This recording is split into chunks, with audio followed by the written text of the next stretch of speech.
and down goes the torso. So now we have just about to make our way back. And here was me trying to be clever, thinking you could fall down the hole, but no, you have to go the long way around. Wouldn't that have made the thing fall down and then it would fall out this pipe here? It's too big to go down the pipe, so that's why only Sarah can go down the tube, because it's narrow. But then it'd be blocking. Okay, I guess not. It wasn't directly above the pipe then. No. Fair enough. Yeah, that's your question, I suppose. And now we have all the pieces of the statue, so we're done with this area, more or less. As done as you can be with this part. It's gruesome. Save game. Well, we can only hope. Yeah. Although if you do want to see what a mental breakdown looks like, yeah, it's just pretty much this. Return to game. The head of the angelic's right with better, but it's still not complete. Obviously.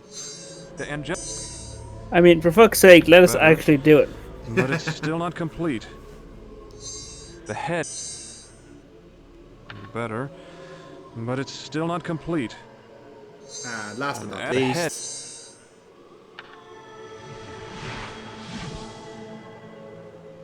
oh, nice! We got a portal.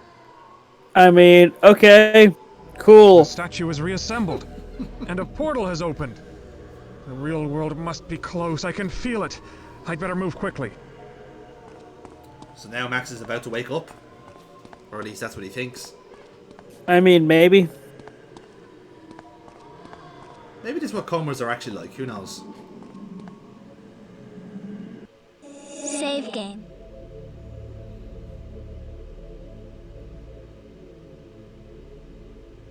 And here we go. The final level awaits. Return to game. A portal to another place. Hope that the real world is on the other side. Let's do it. Let's see what lies in Into store the for us. swirly whirly. And away we go.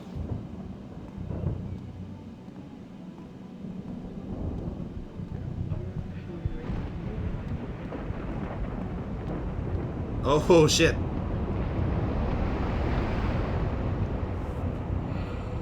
Well, It's taking our three personality aspects. But I'm afraid it ends here, old friend. As for these, you won't need them any longer. You failed the children of the world, as you failed your sister when she needed you most. You don't have the courage to save them, nor the strength to do what's necessary. You failed everyone. As I've told you countless times before, Max, you've always been your own worst enemy. Well then. I have to get through those columns. The real world lies beyond. This thing won't let me pass. What am I supposed to do? Seek the truth. Okay, so you see the orb flashing there in the statue's hands, right? yeah. The goal is to get to that orb by dodging the oil on the floor there. So that it changes in different patterns. So if you step on the oil at some point, Glass statue of Olmec. as you can see, it'll He's holding an transport orb. you back to the start. So your idea is to basically form a path through all the rotating patterns to get to the orb. All the while, do you notice the arm poking out of the ground, Paul? Morgan. Only he stands in my way. Yeah, as I was saying, the arm poking out of the wall there is our health bar, and there's a green liquid like down the tube coming slowly down. So we have to do all this before the green liquid gets into our arm, or else we die. That's the whole point of this final level. Okay. Yep. I can kind of understand that. So again, it's all about getting the right pattern. But it's a very trial and error thing, and obviously you can't interact with our like mirror self there, or else you get reset to the last area. Okay. Yeah, it's as easy as that. You are truly a great warrior. Thanks, Olmec. Next one is Grimwall. Glass statue of Grimwall. He's got something in his hands. And as you notice, some of the ground has cracked open, which is Yep. interesting. Oh, god damn it. Yeah. So again, the poison is getting ever closer to our bloodstream. You can hear you can hear our heartbeat in the background, which is cool. Can you? Yeah, you can hear there's like Oh, okay, yeah, I see it, yeah. the heart Running monitor. out of time. Got to hurry. So obviously Morgan's not like Oh, standing wow, on so top of a there is in fact a death connection then. Yeah, it looks like it. Oh, there we are. You have the strength. No more games, Morgan.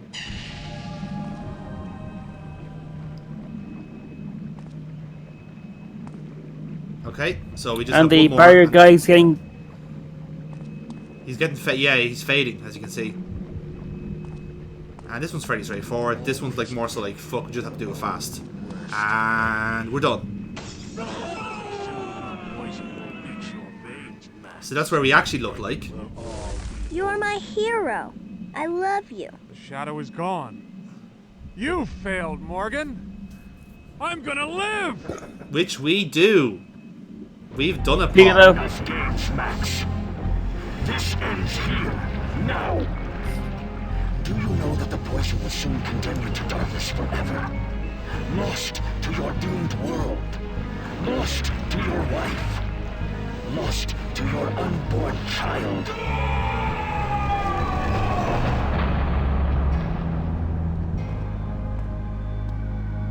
I mean, it was our delusion, so yeah, we had the power all the time. Look. Ah, I love this. Huh. I mean, that's not really how coma patients go. No, it's they not. can barely fucking move, but anyway. Yeah, the I average... guess we're going by comas are basically just naps. yeah, exactly. Muscular atrophy is not a thing, apparently. And yes, we're alive. It's because we pulled the heart monitor, they think we've died. And Dr. Morgan thinks he's achieved his dream. I'm back. It's over. And that's the end of the game. We're done. Really? Head Yep. of the Mercy So this is Drug the radio. Corporation, Dr. Jacob Morgan, has resigned. This surprising development comes just a few short months after the corporation made its cure for the DNAV virus available to the public. Dr. Morgan's successor, Max Lawton, the man who discovered the DNAV cure, had no comment. The trial of Dr. Jacob Morgan, former head of the Mercy Drug Corporation, begins this morning. Federal authorities claim Dr. Morgan hindered the drug's development in an attempt to increase company profits. He may even have gone so far as to sabotage a researcher's car, an act which nearly prevented a true cure from ever being found. Prosecutors are confident that Morgan will be found guilty and sentenced to life in prison. This is a test of the subject's... And that's it. So, we find out how the story ends in the credits. And that is the end of Sanitarium. So if you want to listen in, you'll hear a delightful remix of all the dialogue we've had over the game. Down to with a jitsy tune surrounding it. Okay. Because all we needed in this game was a nice bit of whimsy. Who are you? I guess it's been a very weird game. Yes, that's a good way of putting it. It's got a lot of imagery. It's got a lot of kind of very quite morbid imagery as well. Like it's not like as I think we said in the top 100, it's not a game you outright enjoy, but it's an experience. It's something you kind of go through, and it's kind of done a lot of things where a lot of horror games will kind of do now in certain sections, whereas it kind of slowly reveals the plot or unravels it here and there, and then maybe on your second run through you kind of see why all the imagery from previous levels makes sense. So it's a nice, like, really encapsulated game where you don't really have any answers after. You know, everything explains itself quite well. Okay. Would you agree with that, Paul, after watching it through? Not really. Okay. I'm struggling to see the His arms were red with blood and he was swinging around the head as he was talking. What are you struggling to see, Paul? Sorry, did I cut out there? Yeah, you did. Sorry. Alright, yeah, I just don't really see any big overarching thing though. The like overarching it's storyline. Yeah. Okay. As in, like, it didn't, like, do it enough, or as in, like, it kind of, like, it seemed like the story was kind of wedged in? This is a test of the subjects. I don't know. It was kind of all over the place. Yeah. Must I pass through the bowels of the monster? This is a confusing mess. I don't know. If it had any sort of big overarching ideas, it's a little lost on me. Okay, fair enough. Like, it was trying to tell its own story, and cool, and it had some very fucking weird visuals. Yeah. But it's a bit like the story was just existed to allow for weird visuals and weird shit. Okay, right. It was like an excuse to use to go crazy with the level design, and to go really far into the design as well. Wish I could. Where is that awful Yeah. Okay, I take that. Yeah, like, fair enough. Like, I know stuff like the pumpkin patch and stuff was worked into narrative later on. Yeah. But that sounds like you could make the levels and then figure out the narrative. Right. As long as you make references to why this, and by that. Well, like I said, So it feels like a bunch of weird levels, and they wrote a plot to figure out how to string it all together. Okay, that's fair enough. I think that's not a harsh thing to say. I'd say like, if you were to speak to somebody from this team, they'd probably go, yeah, fair enough. We wanted to basically have a game where you could play as a mind god, but also as a cyclops, so we said, fuck it, let's just put all the things together. Maybe they had a thing where, like, just like they get like 10 people to like draw their ideal level and then just mash it all together. I don't know, but yeah. New game. But either way, like, I did like this game for how it Save like game. did certain things like this. Save game. Because, like I said, there was like I certainly felt there was like an overarching story, and it doesn't show itself at the start. That's the thing. Like, you do have to like Cinematics. watch the cinematics and see where it's going in a sense. But once you do kind of get it, it seems to do it all right. I thought there were some hidden cutscenes here, but it looks like there were just two that we didn't.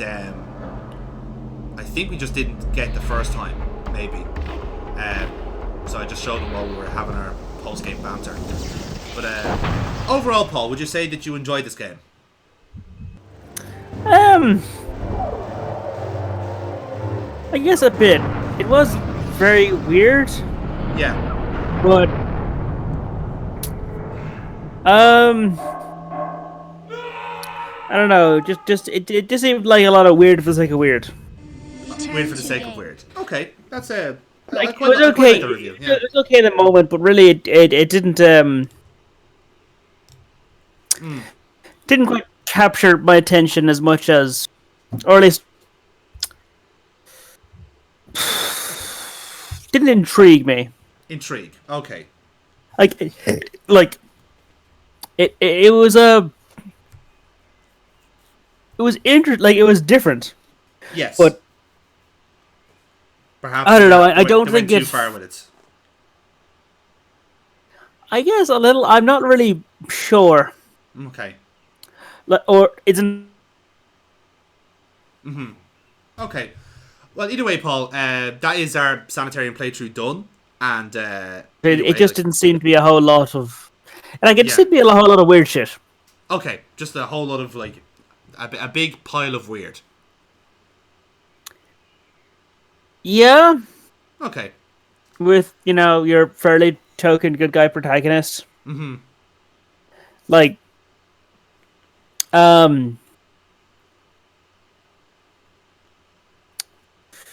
Da-da-da. Yeah, I mean, I guess it could have been different, like if as it was just a bunch of weird levels. Yes. Which okay, fair enough then. But if it had done something bad, because like the protagonist was just a generic good guy who's out to cure a disease that presumably killed his sister when they were children. Yes. Well, it seemed. Well, we seem to. That I think that was the. I don't know if that was the implication or not. I think like because I know one of the cutscenes did say like your sister didn't die of this disease. He just wanted to yes. That was just his desire to be a doctor. He just wanted to save people, type of deal. Okay. Yeah. So, like I said, perhaps like one way of saying it is perhaps if the cutscenes were a bit clearer with the story, perhaps you might have enjoyed it more.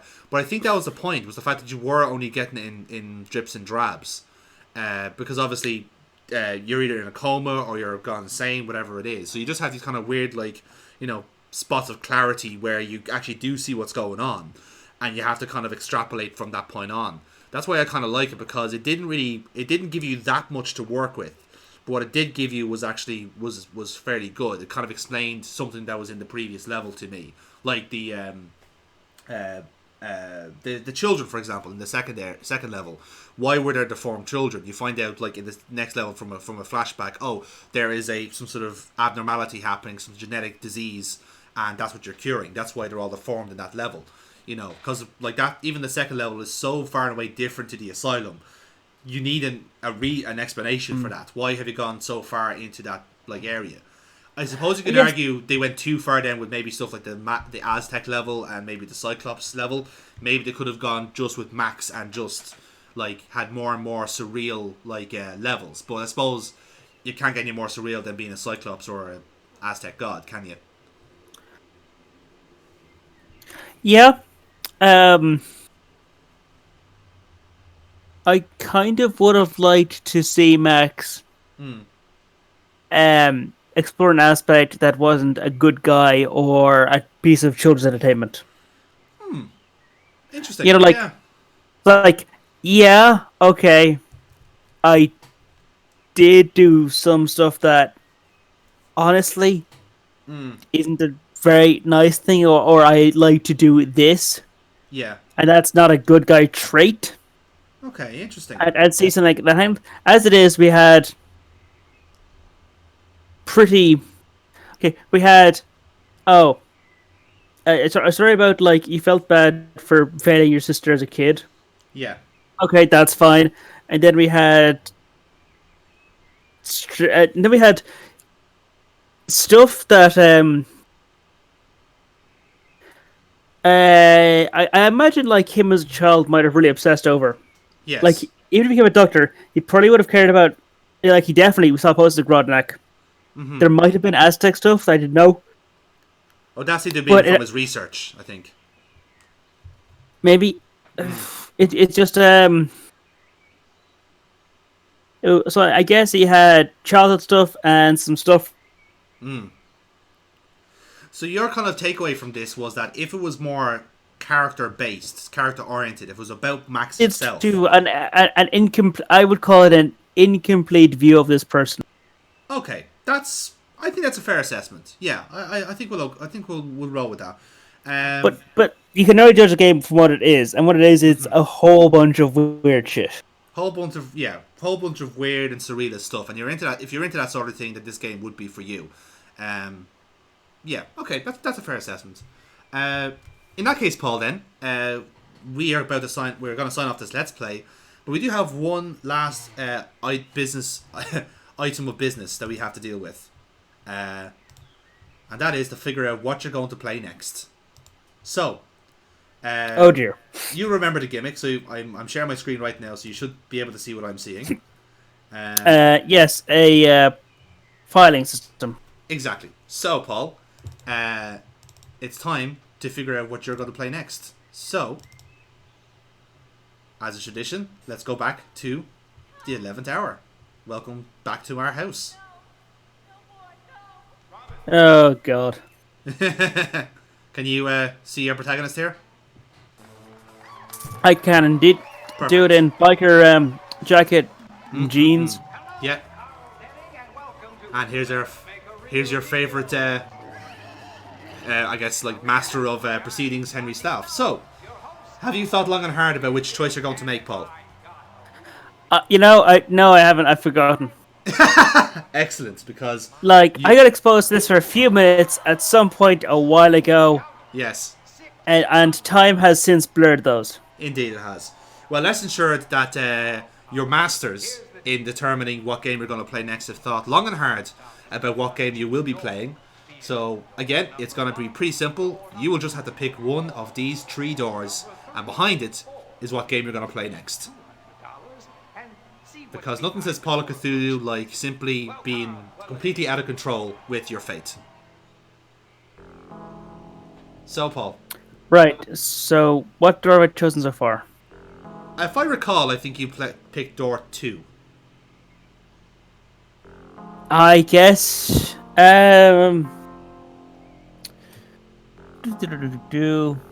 Let's keep this nice and pointlessly random, so I shall get a random chance creating a device on my hand, a deck of cards, and I am going to say 3 will be a red card, and 1 will be a black card. Okay, so you're running out door 2 straight away. Well, I've used door 2, haven't I? Yeah. Door 2 is still open to you. Like, there's a new game behind door 2. Oh, okay. Fair enough yes. then. Okay, so I'm not actually progressing anything. Things are just refreshing themselves. Yes, your masters have decided 3 no new 3 games. Well, in that case, it's going to be a D6 then. Very good. 1 and 2 is 1. 3 and 4 is 2. And 5 and 6 is 3. And we get a 1 on the dot, so door 1, please. You want door number 1. Very well. So, Paul, behind door number 1 is... Let's see what's behind door number 1. Door number 1! And it is... Clock Tower. The first ever Clock Tower game for the SNES.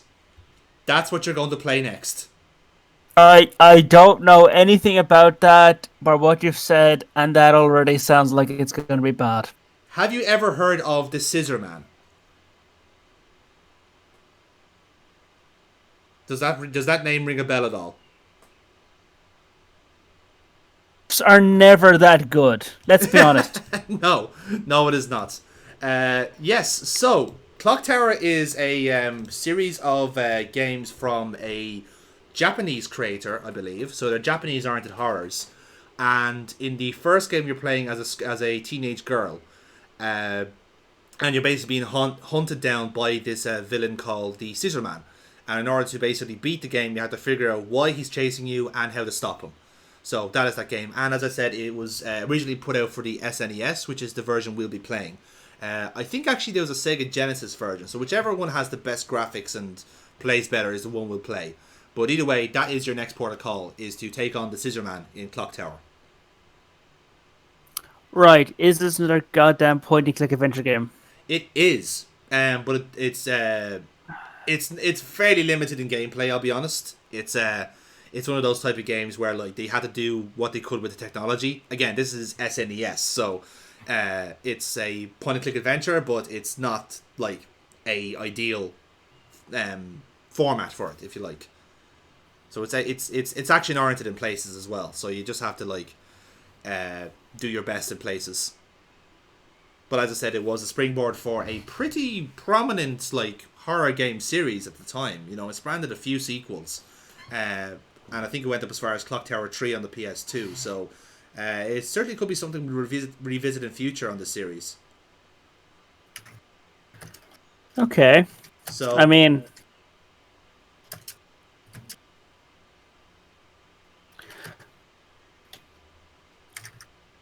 I'm I'm filled with dread. Good. Keep it that way, because that is what we do on Call of Cthulhu here. We fill people with dread. So, in that case then, that is the end of our Sanitarium playthrough. That's the end of our latest edition of Call of Cthulhu. So, next time on this series... Goddamn again. Yes. Oh, it's back there. So yes, we fill people with dread. Largely myself. Yes, mostly your dread. I'm quite happy where I am, being master of proceedings. So yes, that is it. We are finished for this playthrough at the moment. When we come back on this series, we'll be Clock Tower, and until then, Paul, we'll see you all soon. Well, goodbye. Goodbye, Mr. Parker. Jesus fucking Christ! Damn it! I should have expected that. I should have fucking expected it, but didn't. And that's on me. That's on fucking me. On your head be it.